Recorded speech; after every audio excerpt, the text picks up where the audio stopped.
Right, Morena, welcome. Today to our council meeting, which is an extraordinary council meeting covering water. And now I will first of all start with any apologies. I don't think we have any today, so we'll move straight on to declarations of interest.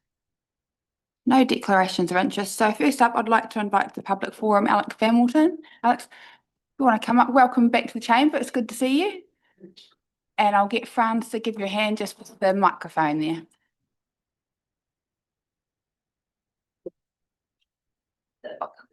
You've changed too much for me. I'm becoming quite confused. Now, feel free to say you've got 5 minutes and yeah, welcome back. It's nice to see you. Yes, thanks very much. And thanks very much for the opportunity. Congratulations to those who were re-elected and those who are new. You've got a real hodgepodge of a year ahead. All the best with it. I hope it goes well. I was taken by Mr. Cooper's presentation from the Infrastructure Commission. The Infrastructure Commission have set out a 30-year plan, and they've presented that publicly, and the government will be reporting back to that. That 30-year plan will, in a sense, become a template, I believe, for the council and for work in general. I think he made a tremendous statement to start off with. He said, small is beautiful, big is uncertain, and has cost overruns. And he, of course, has been through all those commission meetings, and I believe he's in a good position to make that sort of major statement. I'd like to apply that statement to our little district. We're a small district. We have a democracy which reaches into the people. We have community boards, and I believe with the changes that are coming up, and I do agree that the regional councils had to go, I believe with the changes coming up that more than ever, we've got to hang on to our local democracy. We have to keep those community boards up and running, and we have to keep this system up and running. We have to see that our mayor is one of the regional people eventually on the new structure to replace the regional council. I was disappointed in some of the comments from the regional councillors who tended to say that mayors would have a conflict of interest. My God, they should have a conflict of interest. They should be deeply involved with their community and they should be biased to that community. But I haven't seen a mayor yet who couldn't look beyond the boundaries. So I believe the reaction of the regional councils, I hope you can hear me. Nobody's clapping. We'll work on the clapping. Thank you, Jim. So my main purpose in being here is to ask you to do what the community, they know what's happening out there. There's a lot of talk about the various situations. Listen to them. Their first choice for your water delivery was an in-house plan. The second choice was a CCO, and the third choice was amalgamations.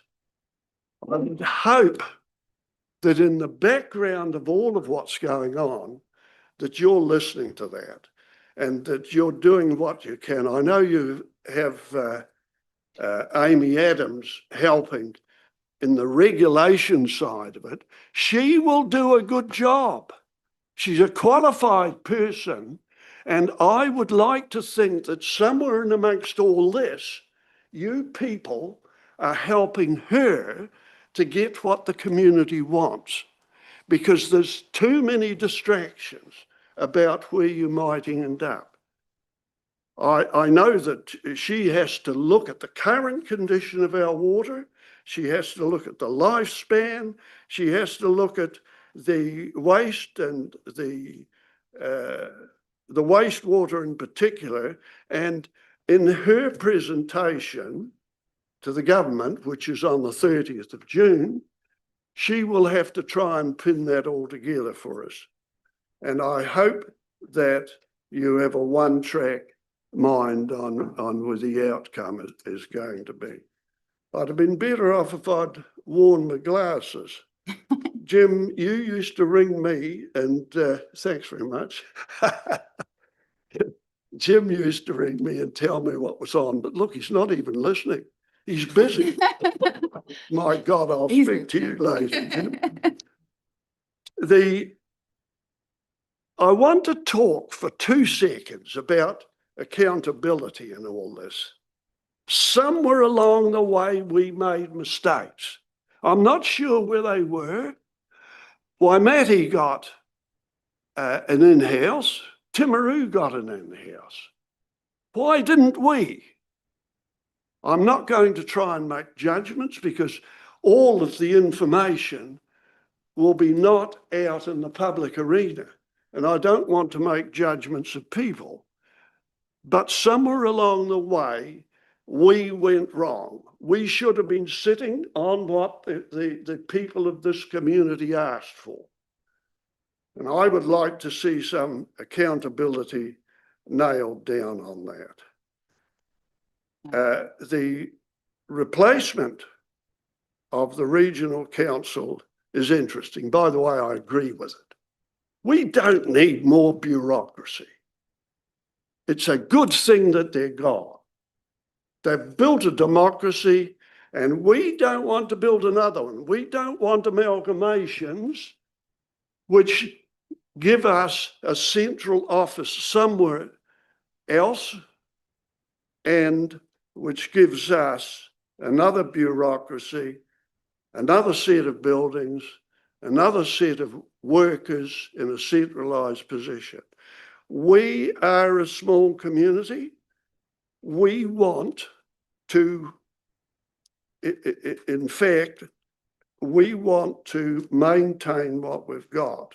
You are the people representing this community. Melanie is the mayor. I hope that in 2, 3, 6 years' time, that same situation exists for the community. Now, Alex, I'm going to have to call you to a bit of a close there, because you're Yes. out of time. Look, Do you want me to respond to some of your points, or would you prefer us to leave it at I'd that? love responses all round, Madam Mayor, and I would be happy to respond to them, and I'd be happy to take questions. And I've got pieces of paper here. Franz, if you could just hand them around, I'll keep one. Anything else you'd like me to do for you? Now- Yes, I'll give you Now, while a they're list later. while they're being handed around, councillors, is there any questions there? Okay, just a couple of things, if I can. And I understand exactly what you're saying with the community voice side of things, and that's something I think which has made this conversation such a challenging one. Yes. I think because the friction there lies in the fact that obviously we had our water services delivery plan turned down, and we have a facilitator on, which the challenge that has for us as a community is that the next stage, if we don't get our water services delivery plan right this time round, will be something more serious, and that could be something like commissioners. I think in the wider context of what local government looks like, having us at the table right now is really vitally important. So what we've actually done through the recommendations in front of council today is we've actually looked at the reasons we need to hold on to things and what we need to protect. So when I talk about that, it's around our decision making and how we still keep a seat at the table and make sure we're feeling really confident with the fact that we will have that strongly taken into account. The ability for us to prioritise and have a role in the prioritisation.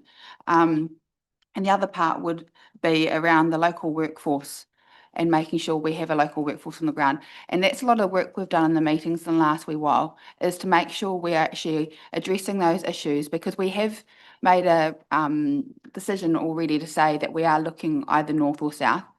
That in-house option is one that's just not affordable for us as a community. So we're trying to find the best way forward, or still trying to look after the things that really are important to our community. Now, just on the regional council, I just want to clarify that they're not gone yet. That's the recommendation, and there's submissions open on that. We have said that we do support a change in local government and the need to streamline processes. So we are totally supportive of you in that, and supporting the fact that we need a voice at the table, and currently 2 tables, which is the north and the south kind of discussion, Canterbury and Otago. So we agree with you on many points. There's just a few things that you know, we are finding ourselves a little bit between a rock and a hard place, but really do appreciate you coming to talk to us today. Thanks. I'm very grateful for that response. I would suggest that we go north if we've got a choice. We have the Waitaki River, which is our icon. If we had one future regional body around that river to the north, that makes sense. Gore and Balclutha don't make sense, in my opinion. So if I could put my little chip in that way, I do appreciate what you've said. And I do understand the problems. And all I can do really is wish you well, and wish Amy Adams well. She's a very capable person. I have met her before. She's got a very difficult task to put all the, to meet all the regulational requirements. So good luck. Thank you very much, and it's appreciated. That's fine. Right, we will move on, councillors. Thank you very much for your time. Thanks very much. And thanks for the glasses, friends. Yeah, $16 at the warehouse. You can't trust anybody, can you? All right. Okay, thank you. Always. Thanks, Alex. Thanks, Jim. Always. So we all have a decision in front of us, and I think this, you know, October last year, when the last council were making this decision, it was a tough time, because there is a real friction between what your community is asking you to do and what your expectations are to get an affordable service for DIA to approve our plans. So obviously our case for change in this conversation is that our water services delivery plan was rejected by DIA. We also have Amy Adams, and I'd like to say welcome to Amy, who's joining us online, who has been joining us as a facilitator. And I guess there was a number of things that DIA and the Minister could have done with Waitaki, and the facilitator has the ability to direct us, but she certainly hasn't taken that at this stage. And I guess as long as we're moving forward into something that she sees as a workable, viable plan that we're building, doesn't see the need to. And I will invite her shortly to say a few words before we get on to things. But for us, most importantly, we need to look at the affordability for our community. And that's where we really come unstuck, because our in-house option is something we cannot, as a community, afford. And I think the time that we've spent in the last few months has really been able to dig a bit further and find out a bit more, and to also test those other relationships, to look north, to look south, and actually really understand how we would work in an entity either way. And moving into that space, recognising that affordability was a really big driver for us. The idea of 50,000 connections is where the rubber hits the road, and we actually see some real savings for our community. So essentially, once we hit a 50,000 connection space, the terms of our loans become a lot more favourable, and there's actually a huge amount of savings for our community. So we look south and we don't make the 50,000 connections. We look north and we don't make 50,000 connections. When we all work together and actually recognise we're all trying to solve the same problem, then all of a sudden we do hit that 50,000 connection magic point. And that's the conversations we've been having a whole lot over the last few months.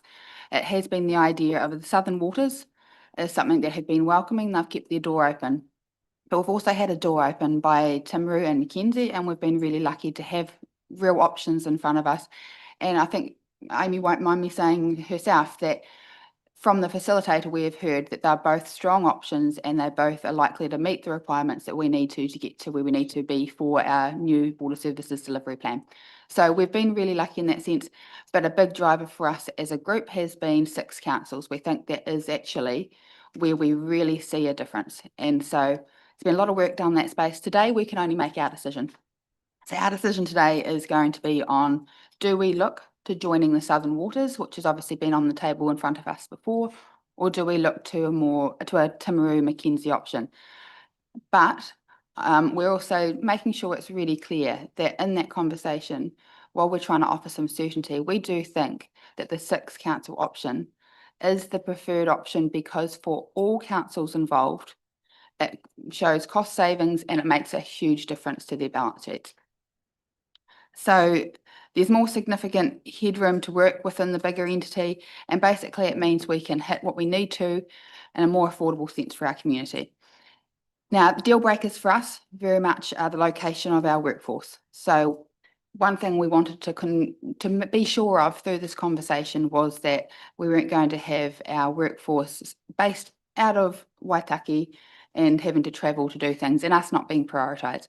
And the conversations have been really clear, and that's looking both, but probably a little bit more solidified, I guess, looking south, that our workforce will be based within our area. So I think that's a really important thing.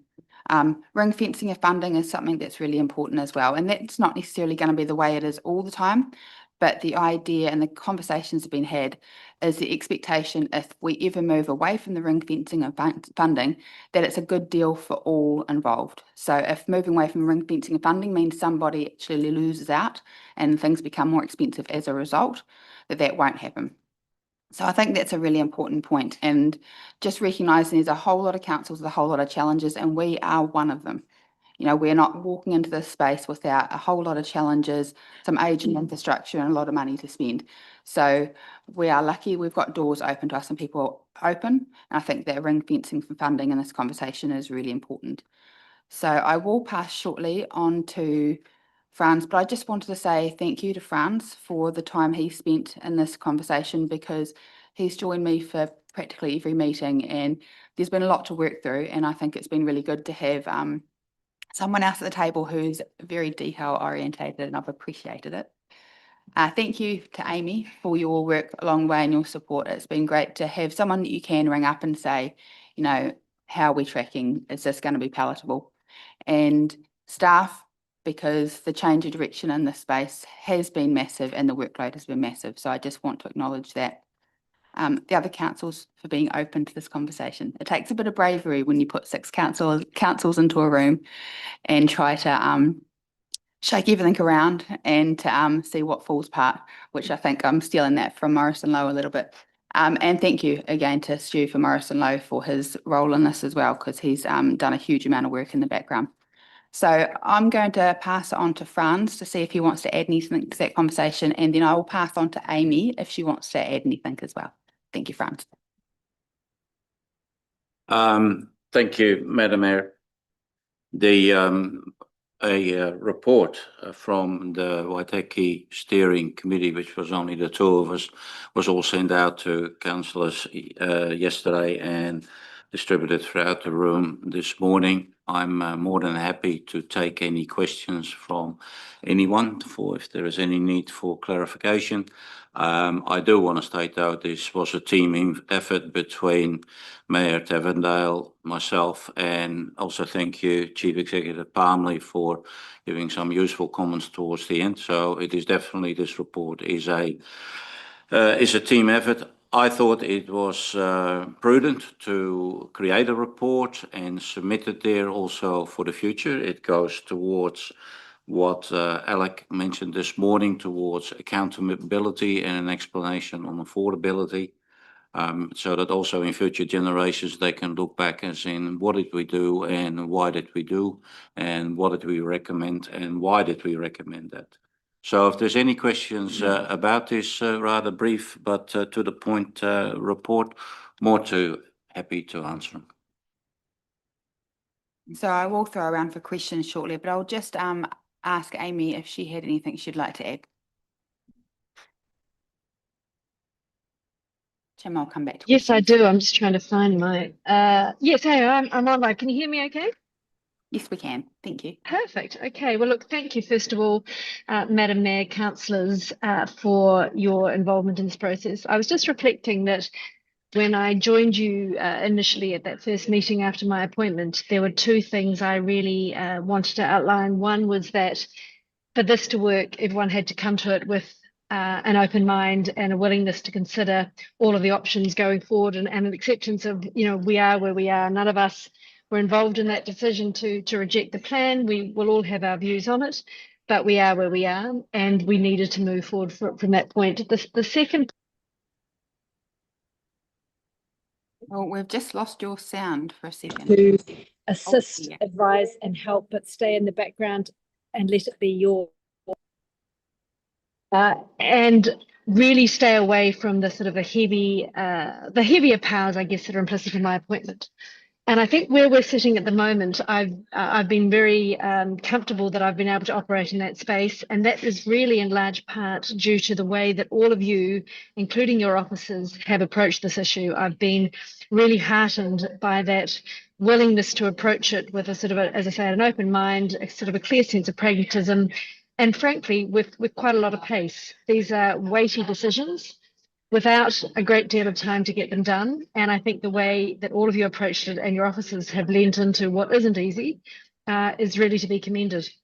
So look, saying that, I've obviously read through the paper in front of you today, and the headline message for me is that I agree with it. I agree. I think it's a very well summarized report, and I think it puts the options very well, very clearly, and sets out the risks that go along with each of them.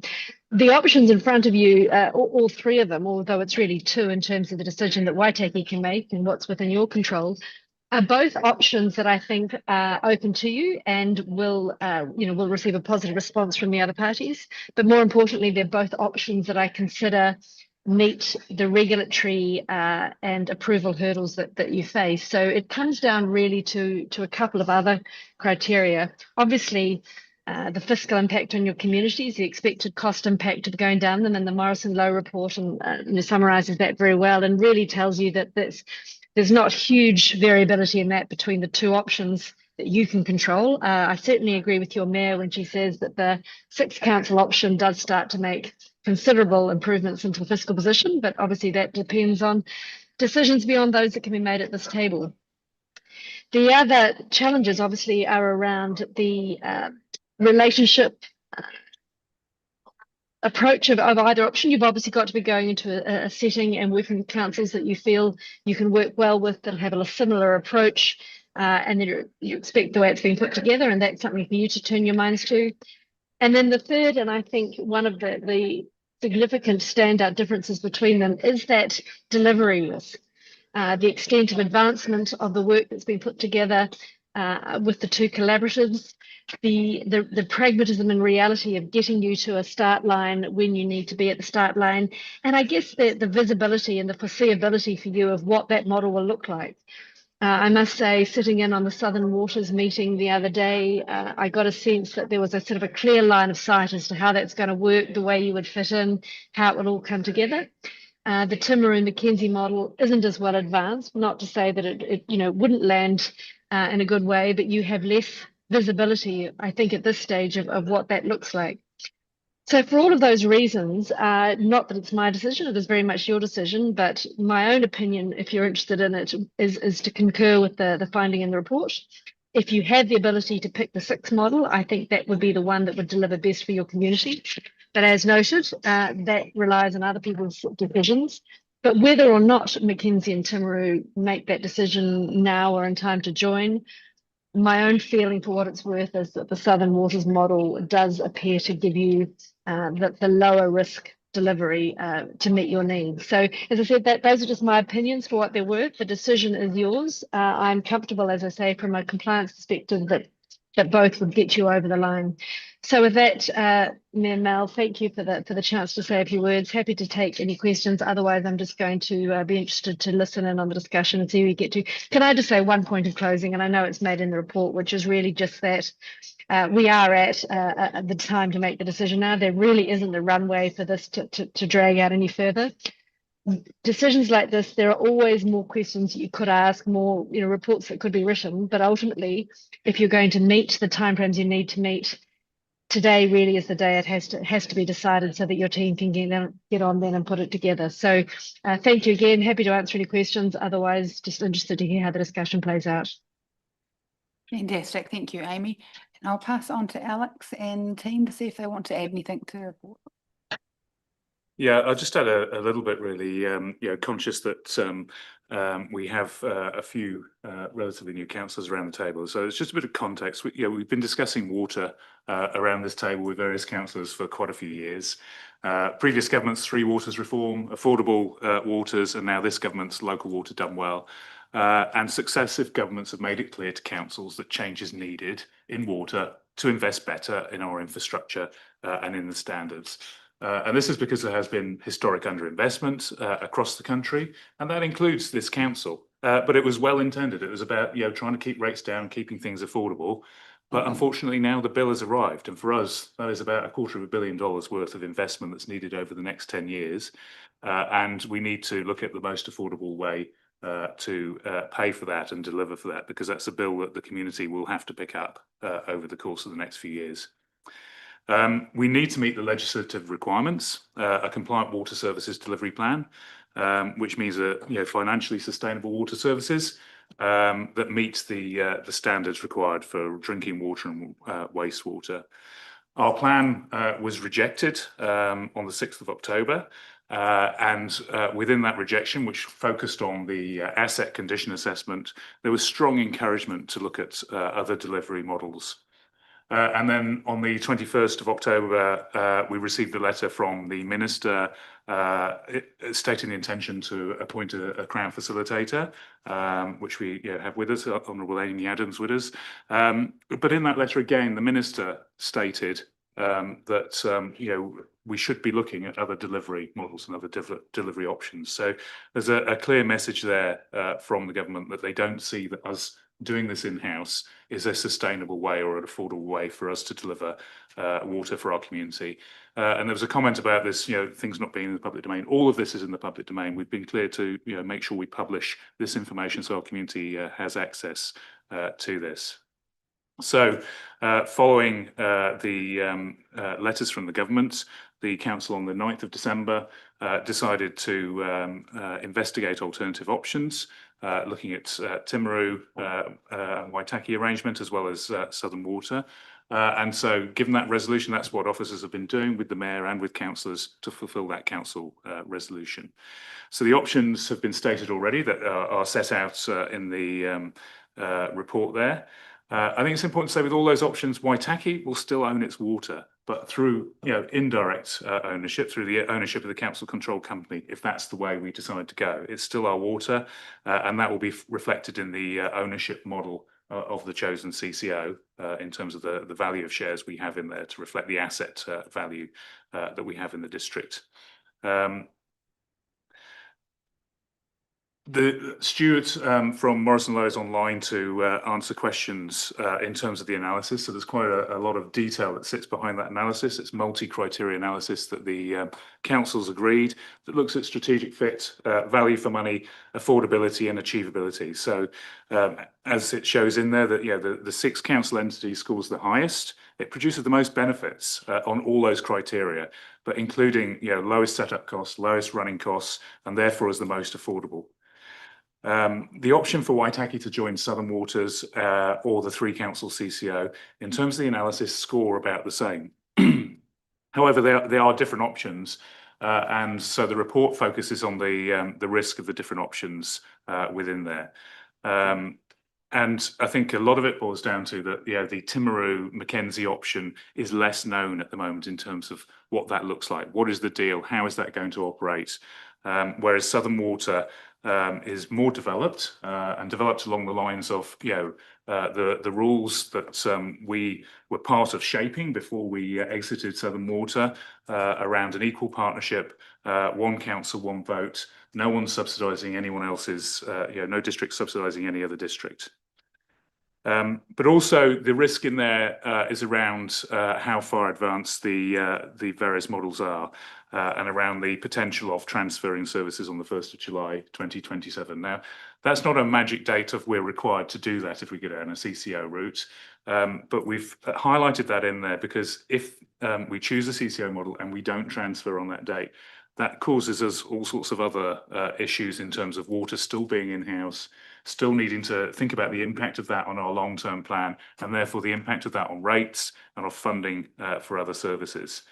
And I just want to say, highlighting the different risks, it's not a reflection on the other councils involved. So, we're saying that forming a CCO with Timaru and Mackenzie would be higher risk. It's not about those councils. It's about the state of where that partnership is at in its development. And so, therefore, the recommendations from the officers reflect the discussions we've had with the mayor and councillors through the steering groups that supporting the 6 council entity is the best option, not just for this council, but for all those councils involved.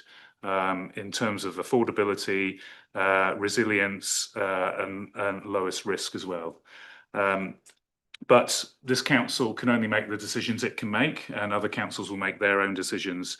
And therefore, the recommendation is to request to rejoin the Southern Water entity as a route to growing a larger water services entity. And I think we need to think about this in the long term. This is a step towards potentially something larger. And because this represents the lowest risk option to the council as well in terms of affordable water services for our community. Thank you very much. Right, so councillors, from now, what we're going to do is we'll take questions and then we'll get a recommendation on the table and we can speak to it. So I just want to be clear that you will get a chance to speak to it for now.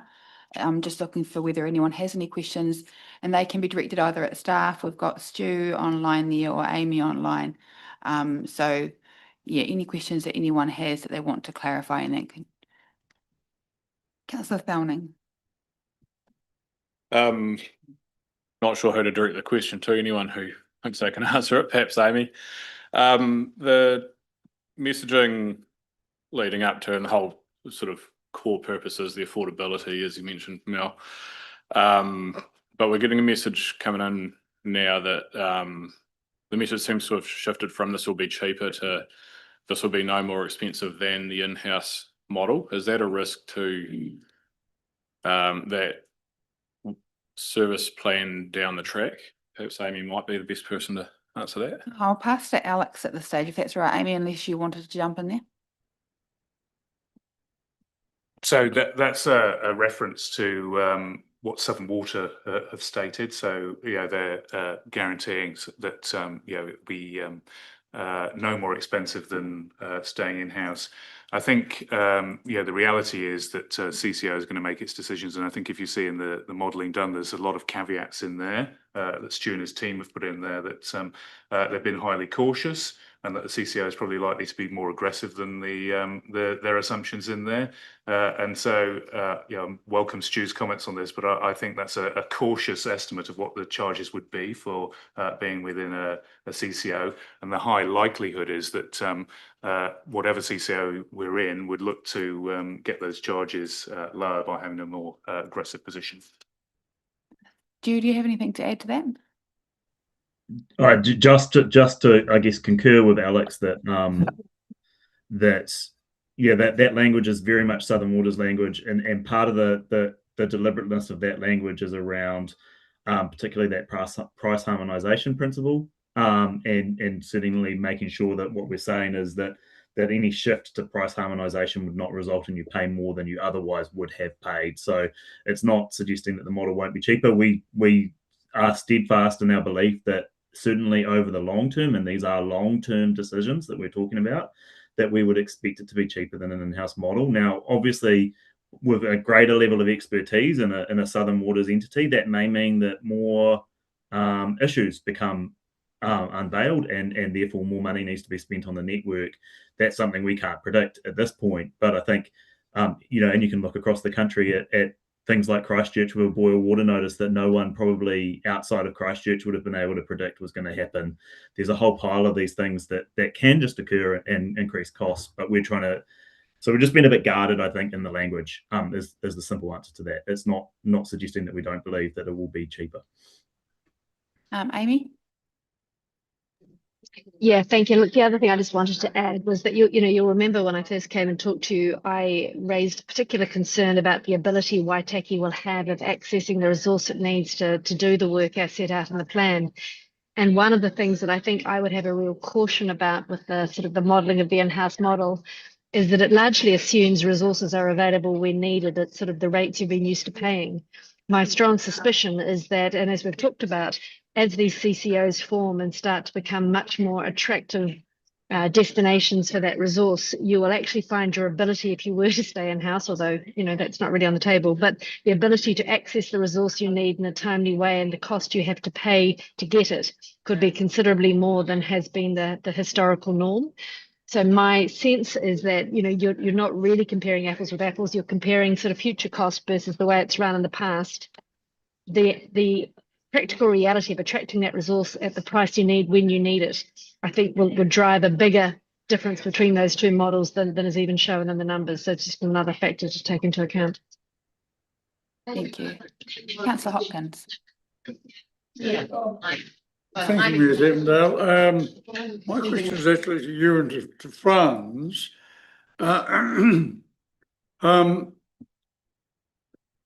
You talk about, thank you very much, by the way, for the report. I think it's extremely coherent, lucid. The reasons for the conclusions you've arrived at are explicit and persuasive. I'm looking at the, underneath, just above risk, the issue of prioritisation remained a particularly prohibitive factor for TDC, MDC to join in a 6-district CCO. As a result, TDC's mayor expressed at the end of one of our meetings that the recommendations from the Timaru and Mackenzie meetings on today were not to join in a 6-district CCO, but basically to let us do it if we want to. Are you absolutely convinced that that is the position they will take today? I think if anything in politics, we can never be convinced. That's the recommendation that's gone to the councils. So the Timaru recommendation that came from the steering group, and that's the recommendation they'll be talking to today. They are also waiting for our decision to be made. That is also the recommendation that's gone for Mackenzie, who have already voted on looking or proceeding with working together with Timaru on an option. So these conversations are underway. I guess around the prioritisation, because it was a bit of a game changer in Timaru's eyes and Mackenzie's eyes, and that was around the idea of their industrial kind of park and the commercial side of things being prioritised appropriately. It was around growth in places like Mackenzie. And I guess my counter to that would be that we all have really individualised issues within our communities. And, you know, if we look to some of the Southern Water ones, Central Otago has a lot of growth constraints and issues that they need to work through. Every one of us is going to have our competing priorities, and that's why you set up a CCO that does have one council, one vote, and the ability for us all to play a part, because there will be some years when there's going to be more spent in one area than is in another area, and then it will flip around again the next year. So trying to really cement down that my priorities will be at the top of the pack today is not a way to enter a partnership. And so what we've tried to say is we believe this is something that we've got the right structure behind to feel like we can be taken seriously and have our concerns taken seriously and be prioritised efficiently and effectively. But we also don't have an understanding that all of the things that we want done tomorrow will be done tomorrow because we're part of a partnership.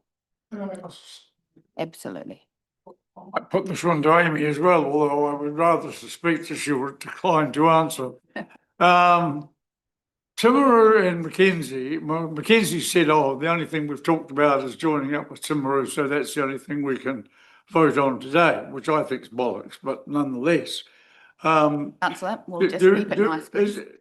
The two arguments put forward for not becoming part of a six-council consortium were one, that we had an overemphasis on rural water schemes, and two, that there was an anxiety that Timaru in particular would suffer the consequences of not receiving the proper attention given to investment in water infrastructure for growth. Is it your view and Franz's view that these are legitimate concerns? And is it Amy Adams' view that these are legitimate concerns that should provide an obstacle to considering more openly the idea of a six-council consortium? I'll start with my personal viewpoint on that one. I don't think any of these issues that are being raised are insurmountable by any stretch. I think that it's part of an ongoing conversation. Certainly in those respects, the understanding of what it might look like looking north, that's not defined either. So we're in no better position, and I don't believe any other councils any more in a better position than we are currently with that level of information. Basically, it's not there at the moment, but what is there is showing the intent. So it is that one council, one vote. It is that ring fencing. It is that ability. And for us, the rural water that you brought up, that is important because we have a large number of rural water schemes that have been created by our own community. And we do believe that they need to be understood and they need to have a voice at the table. And that's something that's being promised through Southern Water. And that was something that the Timaru Mackenzie conversations probably struggled to understand the need for quite so much. And I think we've had a really clear steer, and I'm sure Councillor McCone would have plenty to say on this, that is for our rural community hugely important, and we want to make sure that we're making the best decisions for them as well. So there's a whole lot of information we don't know, but I think that the structure we're putting behind these conversations is the important one. And I think we've got as much as we can in that structure at the moment to make a decision, and Timaru and Mackenzie have a similar level of information, and what they do with that is up to them. Amy, did you want to add anything to that? Look, the only thing I'd add, and obviously it's not for me to speculate on the reasons that other councils reach their decisions or the weighting they would give to the various factors, but the one thing that has become clear to me through the process is that both groupings are very eager to have you join them, and that is really because both entities or both groupings are very mindful of the fact that there is strength and a usefulness in science, and you bring considerable heft to either collective. So I think what would take from that is that, you know, whatever the views on rural water and prioritisation, and they're valid, and both yourselves and they will have to take that into consideration when they make the decision. Mackenzie and Timaru, I think we can safely say, are very mindful of the benefit it would bring to them of having you in their mix. And so extrapolating out from that, the benefit that would come to them from being part of a wider collective. So we know that that will be part of their thinking. The other issues, as Mayor Mel has said, I don't believe are insurmountable, but ultimately it's for each council to decide what weighting it wants to put on each factor in its decision making. Absolutely. Councillor Slack. Thank you, Madam Mayor. And Councillor Hopkins, just in response to your question, Councillor Hopkins, I'd just like to point out that in the very first meeting that we had as in part of the steering group, I posed a number of questions to Southern Waters, but one in particular to the Timaru District and the Mackenzie District representatives. And that was a simple question, as in, what are your showstoppers? Can you let us know what your showstoppers are for joining a 6-district CCO? And it took a little while for that question to be answered. In fact, it came to the second meeting. And in that second meeting, it was the key issue of priorities. So therefore, I'd say, yes, it is a key issue that we took in consideration. And that was even made clear at the last meeting in Timaru. In fact, it was confirmed. I also want to state that as far as I'm concerned, as in those key issues that you mentioned, Councillor Hopkins, I believe that a 6-district CCO actually would mitigate, not necessarily would rule out, but certainly mitigate, because it brings the priorities of all 6 districts in balance. Thank you. Right, councillors, any other questions? Deputy Mayor Ryan. Thank you. Given the previous delivery plan was rejected with the unknown condition of our network being a key reason for that, what impact could the updated condition information have on the reassessment of whatever we decide today? Now I put that through to Alex. Are you the best person to jump into that I'm not conversation? quite clear on the question. So I guess the unknown condition of our network was a key reason for our water service delivery plan being rejected. With that updated information, is the reassessment hinging on that, or what impact could that have on whatever decision we make? Perhaps I can pass to Paul to give us an update on where we're at with the asset condition assessment and the findings so far and potential impact or otherwise. Right, so we've had 2 stages of the condition assessment. The first stage, I think, has been fed back in terms of the desktop review, which our consultant Project Max was looking at the base lives, etc., that we've applied. Some tweaking to that, but not actually changing the overall picture. The second stage is underway. A few more desktop analyses, which again have confirmed some of the assumptions that we had made. And some of the field testing is due to get started within the next fortnight. So don't have that back yet and won't have the final report till the end of April. So no information yet to suggest that the assumptions we'd made are incorrect or going to change. But nothing definitive to report back either at this stage in terms of the completion. So essentially, if we carry on the current course, then it doesn't make any difference. But if we get information back that suggests we need to adjust our investment programme, that's something we'd bring back to council ahead of then finalising the water services delivery plan for resubmission. All right, and I've got a few hands up online, so I'll throw to Amy and then to Stu. Look, thank you, Councillor Ryan. It's a good question. I was just going to say, from my perspective, Southern Waters have not indicated that their acceptance of you is in any way dependent on any changed information there. What will, of course, change is because of the ring fencing, the fiscal impact on your communities may well be affected, but that will be true regardless of today's decision. So it kind of falls into the it is what it is category, but there's no indication that will be a factor in the acceptance of by Southern Waters if that's the way you choose to go, or indeed by Timaru Mackenzie of any approval of your decision. So it doesn't change that. We'll change the fiscals because of the ring fencing, but that's a given regardless. Thank you. Stu. I think Amy's probably covered it off.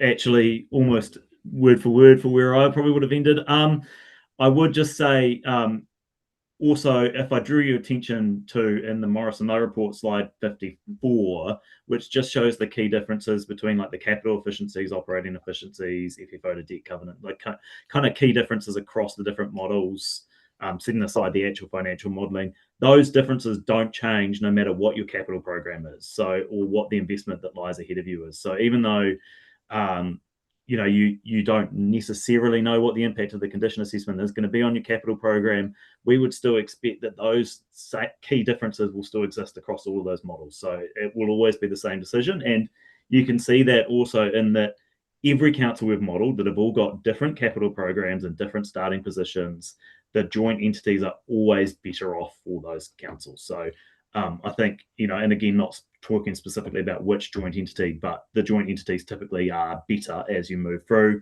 it doesn't matter what your capital program is or your starting position is in relation to that. Thank you. I wanted to pick up on a point that Alec Hamilton made, and it's something that I think I've picked up in conversations in the community a lot, is the regional council reform. Is there a model that I guess integrates potential changes better, or like what role or issues would whatever water service delivery model we have play in those sort of changes? I'm not sure who's the best person to answer that, but like it's a conversation that keeps coming up in the community, and I know that we need to be looking beyond that, but just for the benefit maybe of the community, I wonder if someone could address that. So I'll start, and this is the issue, and I think when we first waded back into this conversation, and then we had the government kind of reform process landed on our laps, that all of a sudden it was like, whoa, you know, this changes everything. And in so many ways it does change everything, but in other ways it doesn't. And I guess just the CCO boundaries for a number of different CCOs and joint entities. And if you look at things like Downlands scheme looking north, that sits outside of the current, someone's got their, that sits outside of some of the conversations that are happening now currently in the water space. This conversation regionally, we're trying really hard to not start with the line on the map, because I think that's a problem. And it is potentially problematic to have these discussions with major reorganisation of how we deal with our water separately, but we are in that space. I don't think that the outcome of what a water services entity looks like, and if that ends up looking different to what the outcome of our council, you know, the way we sort of set ourselves up in the future, which is a way down the track yet, I don't think they need to be the same thing for them to still operate, because there still is a requirement for them to feed into whatever council is at play. So it's not perfect in a system, and the way we're doing it, and the what comes first, what comes second, I see as really problematic, and I think we could have done things better. But I guess the pushback on that is trying to change our entire system in a 3-year election period, whether it's local government or central government, is problematic. And what it means is short-term decisions to get things over the line. So we are struggling in that. But because we don't know the outcome of the next conversations, it's hard to preempt the outcome, how that's affected in these conversations. That's not very clear. But yeah, I'll pass to Alex. Yeah, the only other thing I was going to add to that really was to just put some context to where we're at with changes to local government and the reform of the system. So last Friday, the consultation closed on the initial proposal, and that proposal is about setting up a process. It hasn't decided what's going to happen with local government. It's about setting up a process whereby regions, through their mayors, will come together to work out a better way of running local government. So the government's timetable that they've set out is that, following consultation, it'll be considered by cabinet, and a way forward will be decided on then. It will then need legislating on, and they envisage legislation in 2027. So it's got to survive the election, and if anyone knows the outcome of the election, towards the end of the year, let me know. I don't think that looks in the balance at the moment, I think we'd say.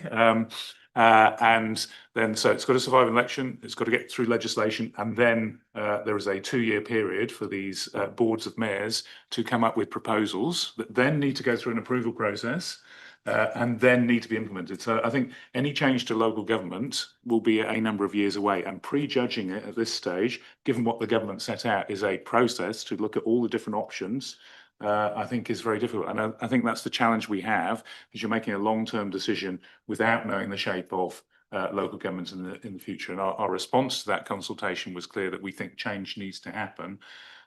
We will all be hearing lots of different ideas about what that means for Waitaki, but I think the truth is there's a long way to go on that.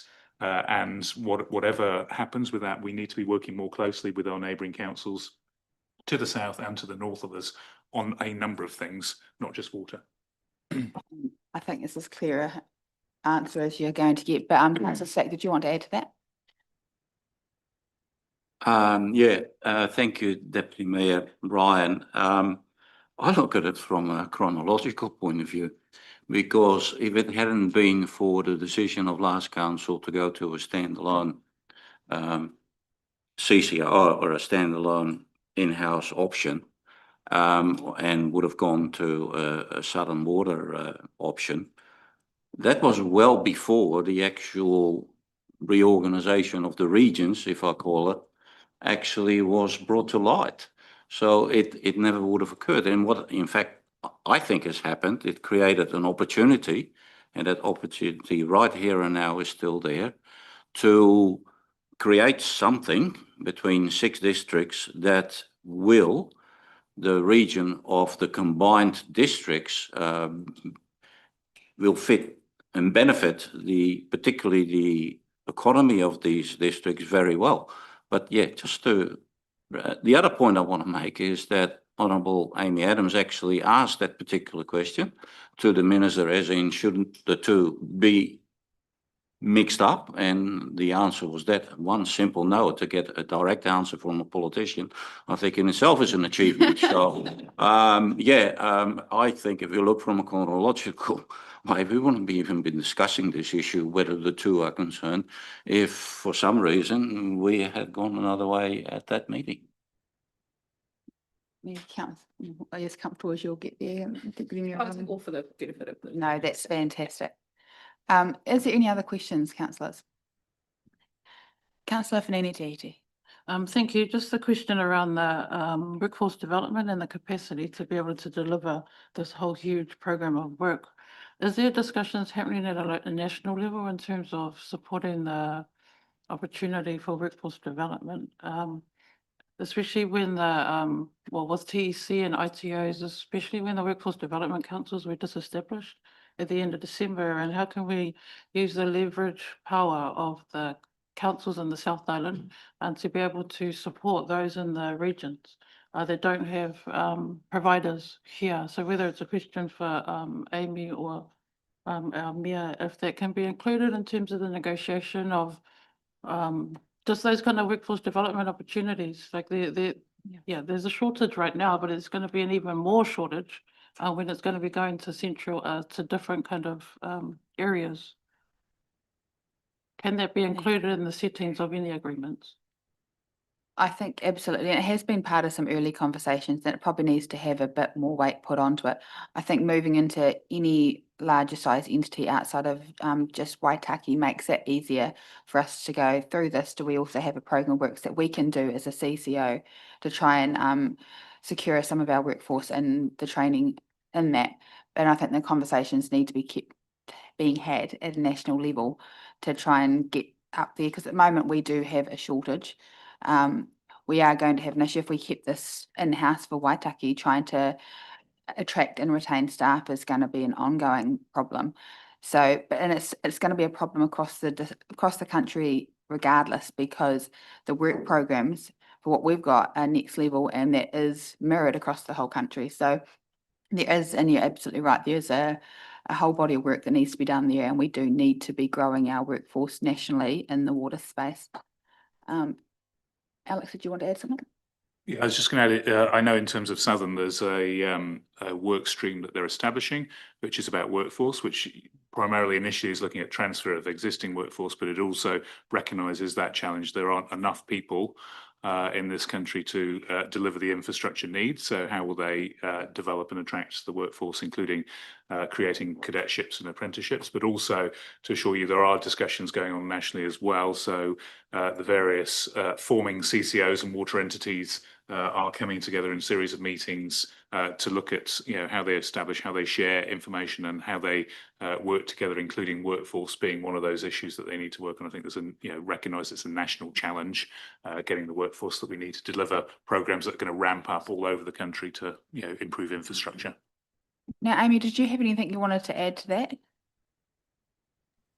Oh, no, just two things really. One is the internal piece within Southern Waters, which Alex has touched on, and the intern training and thinking about workforce planning. And then there's the wider national piece, which is sort of the bigger part of that puzzle, but probably a bit outside the scope of this meeting and what we can do.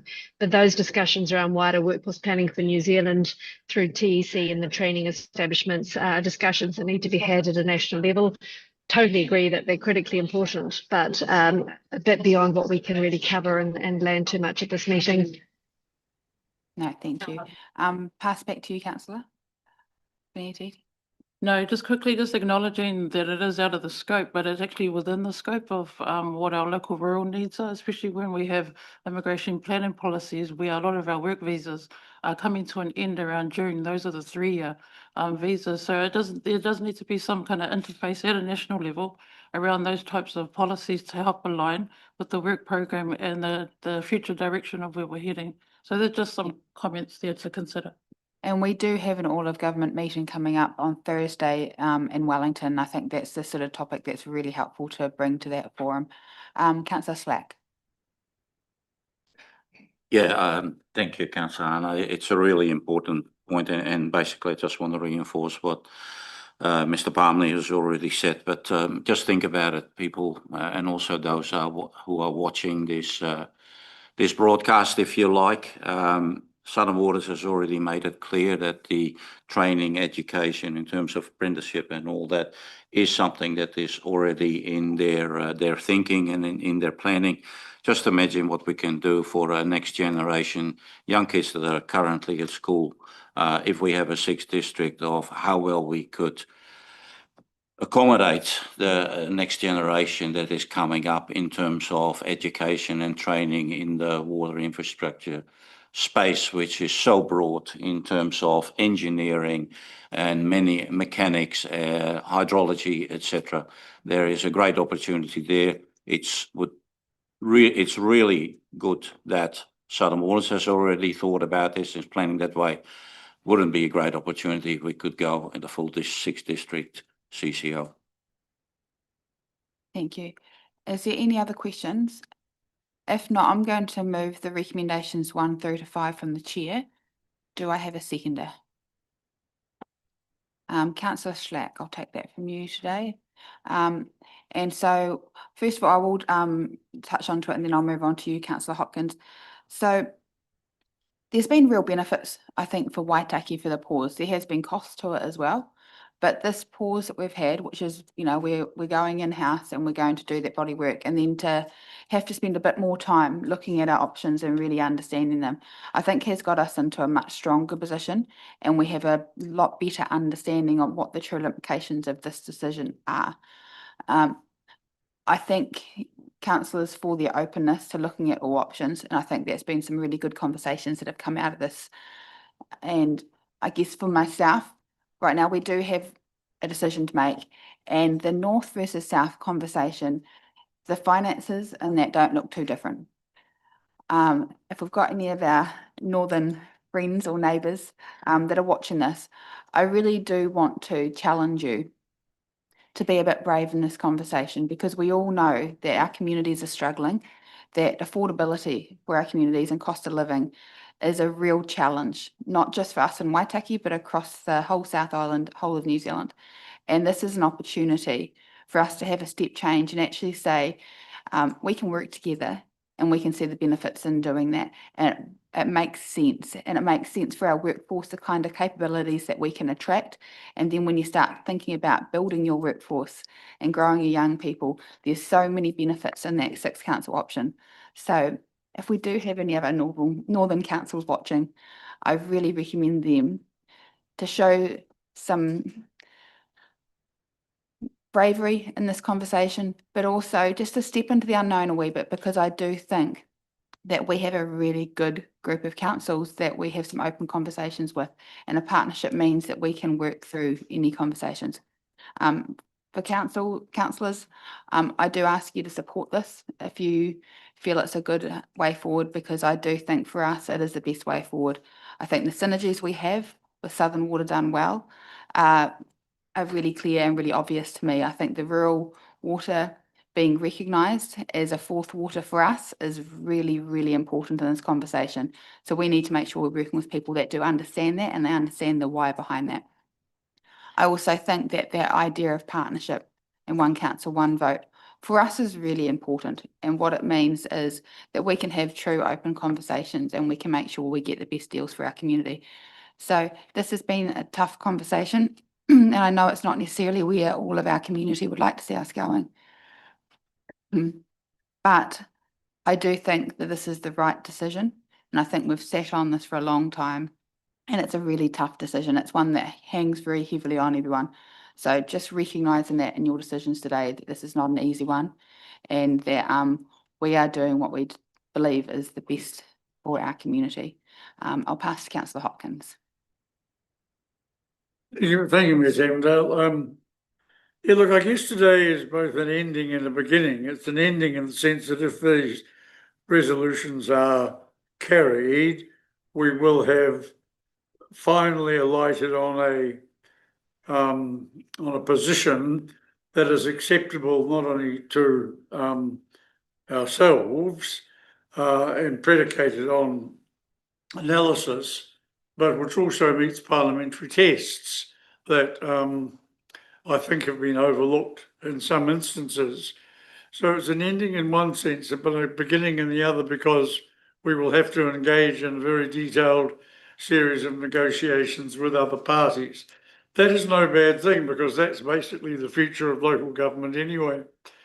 One of the things that's become clear to me this morning is that there is still a gap between what the community thinks is the playing field and what the playing field is.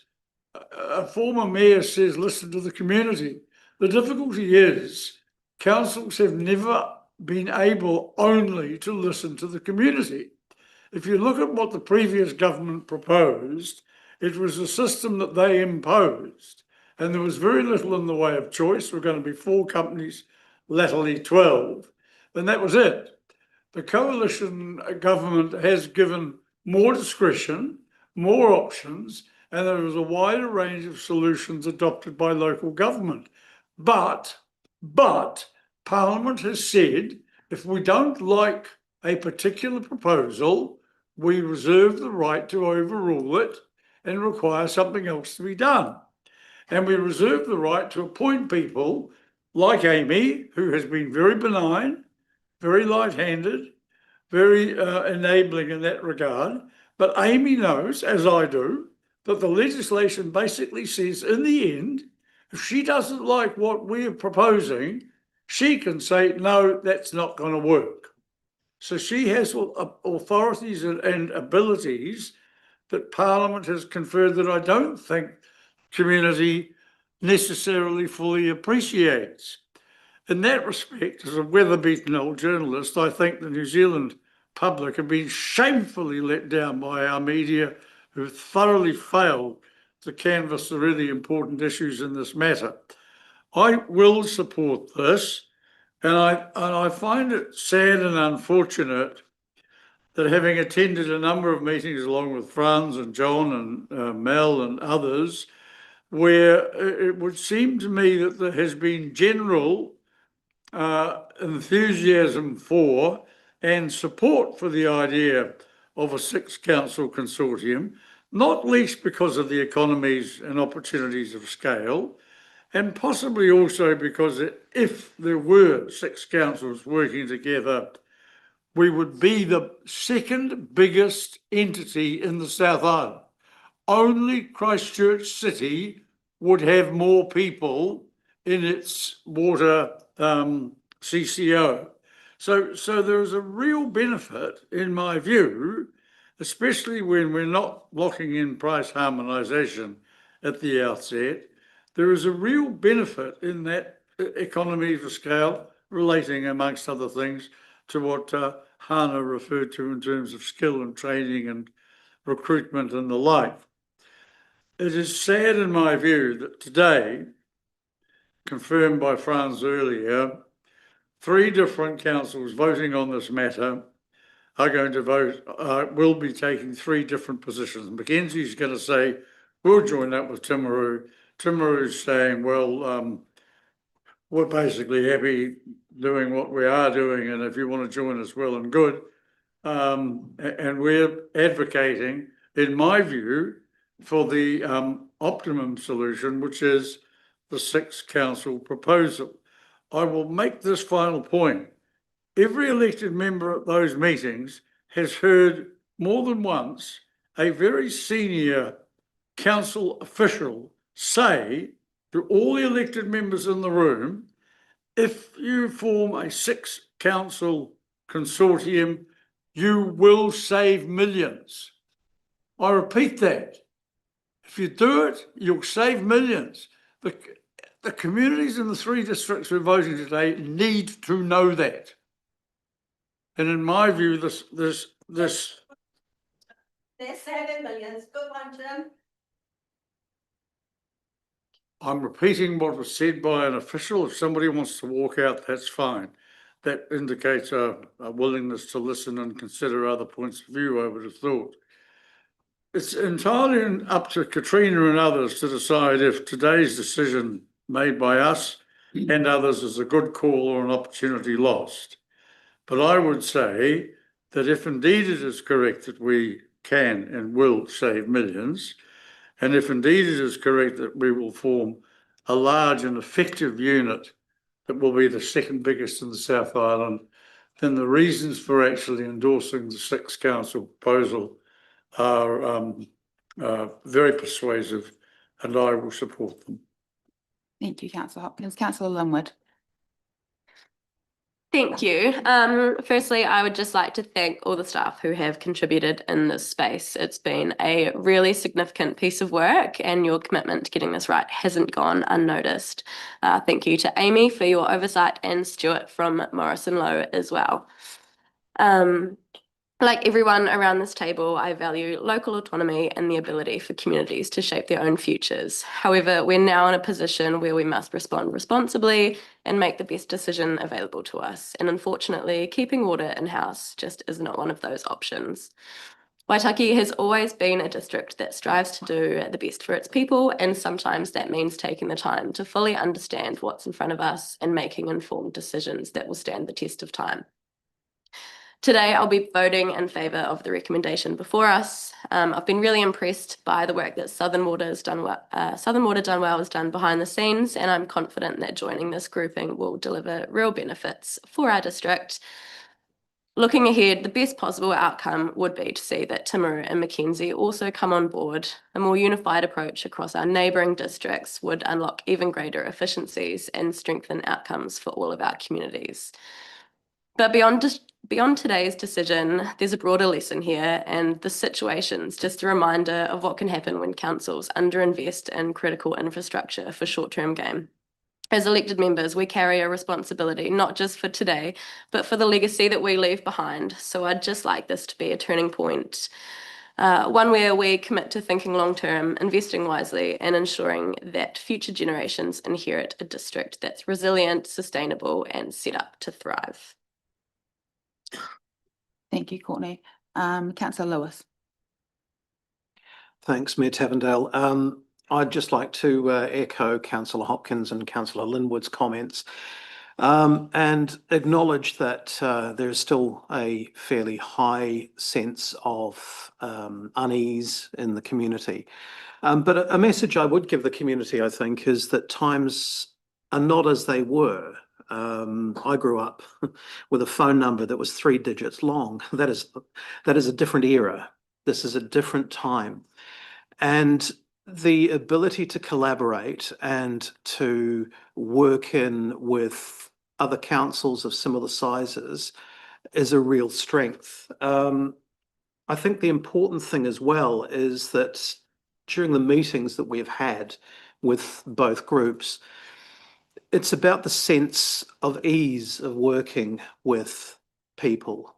It's a relationship. You go into a relationship with your head and your heart, and you have to make sure that you're making the right call. A couple of concerns I do have with regards to North is the 2 water scenario, although, as has been said, that's not insurmountable. And also the concerns over prioritisation, particularly with a focus on commercial water, which doesn't seem to distinguish the fact that our agriculture sector and the manufacturing that we do have here is also commercial. Southern Waters are further advanced. They do recognise, with regards to the 4 waters, the importance of rural water, which I think is a vital and key thing. And I think for me, I feel that sits better. The optimum is, as has been said, and which is why I will be supporting this motion, the sixth council entity. I do think that economies of scale, and I think, to be perfectly frank, we will get there, maybe not initially, but that is on the trajectory. I think that it just makes more sense. But I'm quite comfortable with heading south and going with Southern Waters. So once again, I'd like to thank everybody for the work that's been done, including Mayor Tavendale and Councillor Schlack. It's a huge amount of work, and also to Amy for her guidance and Stu for his insights as well. So yes, I will be supporting the motions. Thank you. Deputy Mayor Ryan. Thank you. I was reflecting on the last time that we made a decision on this, and I started by saying I felt physically ill, and that is how significant it felt. And it is still such a massive call for our community. At the time, I guess that sense came from that I didn't feel like we had fully, genuinely tested all of the options and had all of the information in front of us.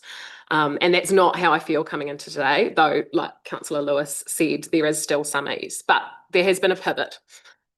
My intention for voting the way I did last term had the aim of that pivot, and I didn't have a fixed position on in-house CCO or joint entity, and that rejection of our plan has forced us to take that pause. And despite the costs that have been related to that, it has given us more time. We've explored the detail properly. We understand this more. We've built on relationships. We've opened up conversations. And I think most importantly, the genuine sixth council option has emerged in a more meaningful way.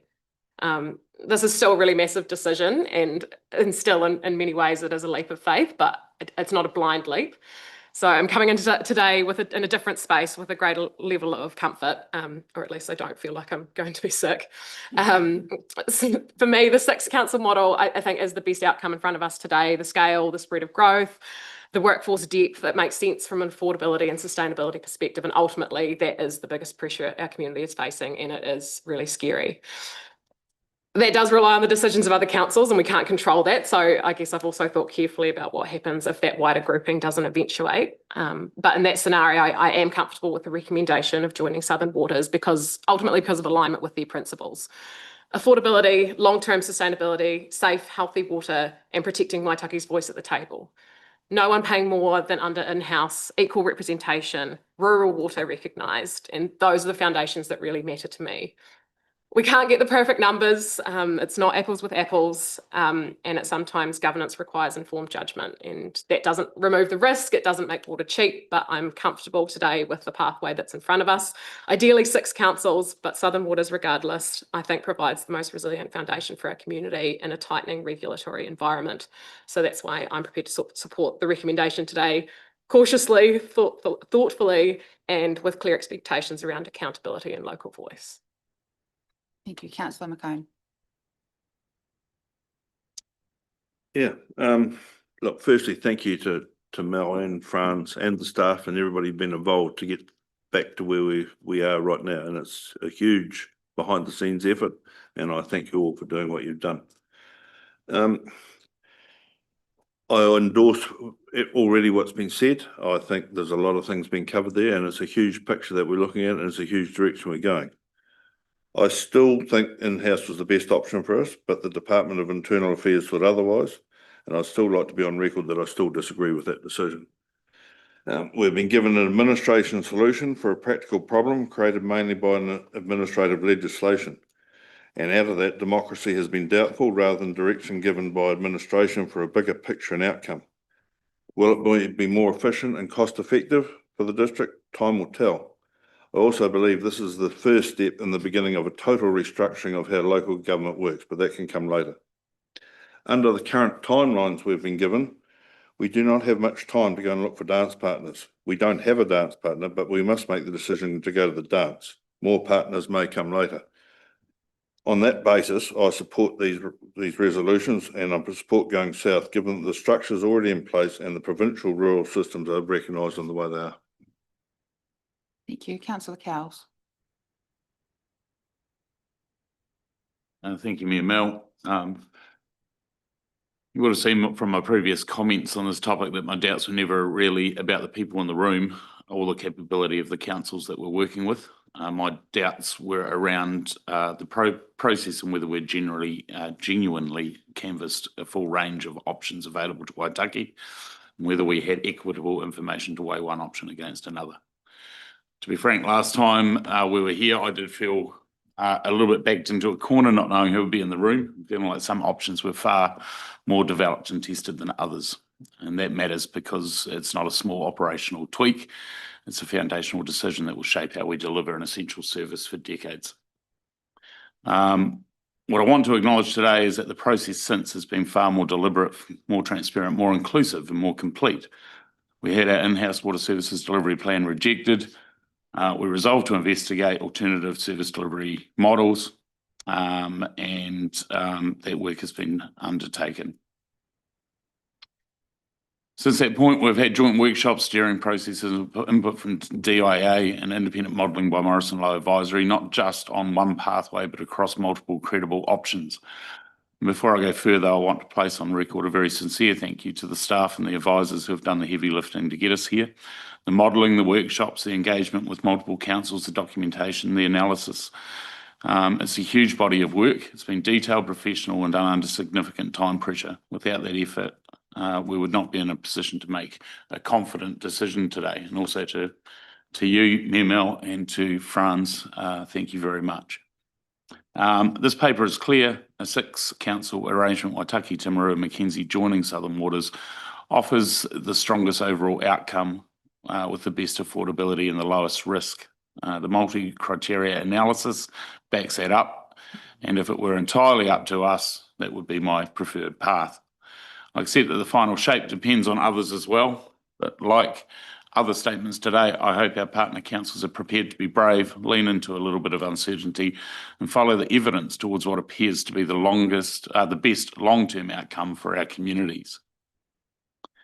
In an ideal world, we would be aligned on water with our northern neighbours, our southern neighbours, and potentially further afield over time. And while local government reform and regional organisation are sure to influence how councils collaborate and with whom in the future, the underlying principle remains the same. Partnership and navigating an equitable way forward in all discussions needs to be our guiding light. These reforms are significant, but to be clear, what's in front of us is a water decision, but also provides an opportunity to look at how working together in an equitable way could guide our future conversations with whoever may be around a table. Today, I'm comfortable. I've lost little sleep compared to our previous decision. I'm comfortable because I believe we've now done the hard part properly. We've tested the options, we've compared them, and we've done so with very real statutory deadlines. So my position is steady. I support the recommendations in this paper today, not because it's the easiest path, but because it's the most thoroughly assessed path before us.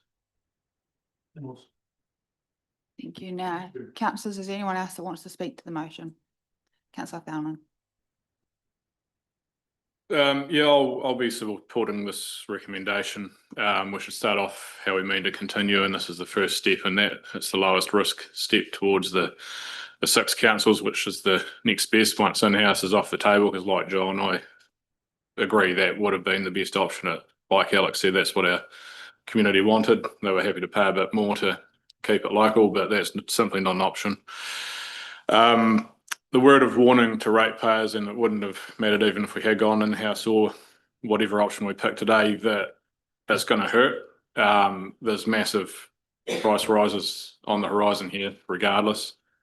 There's a lot of work needing done out there, and it's going to cost. And basically your elected council no longer has the ability to kick the can down the road, which is how we've got here. Both main parliamentary parties are in agreement about taking the operational aspect away from the governance, and that should result in better asset management over time and hopefully prevent this happening again. One of the bigger factors in my decision making was the rural water. It does need to be the fourth water.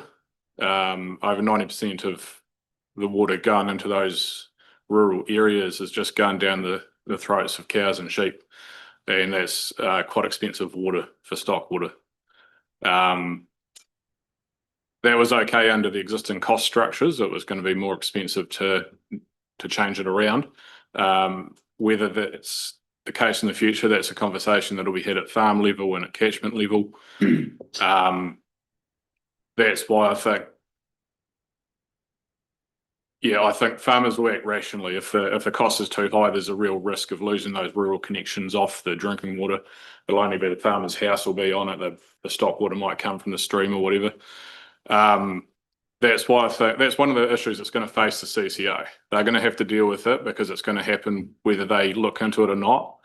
My concern with going north was there's only 2 waters currently, and there's a conversation about the third being the stormwater, and it's not looking good for rural water being a 4th water in that direction. But it really does need to be a 4th water. Waitaki's a rural district, so I'll be voting accordingly. Councillor Slack.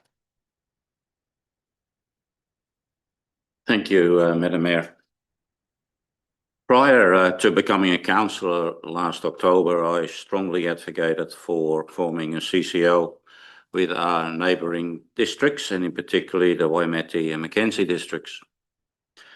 This preference was driven by these 2 districts geographically adjoining our Waitaki one, which over time could create opportunities in joining water infrastructure and thereby creating significant efficiencies in both operations and fiscal management.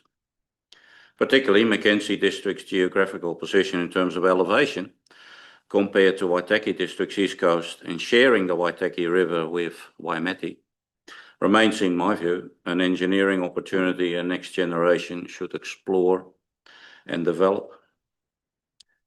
In the past few months, I've carried out detailed analysis of the DIA assessments of all the Waitaki, Mackenzie and Timaru districts' water services delivery plans, as well as the Southern Waters one, which represents in combination Gore, Clutha and Central Otago districts.